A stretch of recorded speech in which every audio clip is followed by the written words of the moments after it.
যে সান্ডার গোস্ত খাইতে কেমন সেটা কি আপনি জানেন?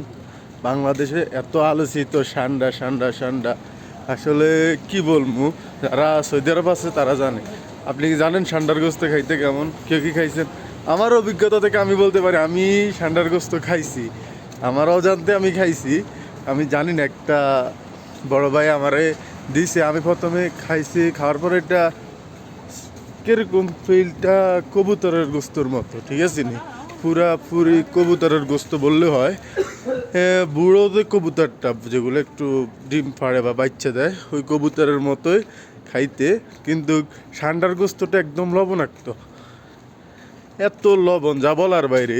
তখন আমি 2 পিস খাইছি, খাওয়ার পরে দেখি এত লবণ, আমি বলি যে রান্না করছে মানুষে ঠিক মতো রান্না করতে পারে নাই, লবণ বেশি দিয়ে লাগছে। এই কথায় আমি 2 পিস খারগুলো সব পালাই দিছি।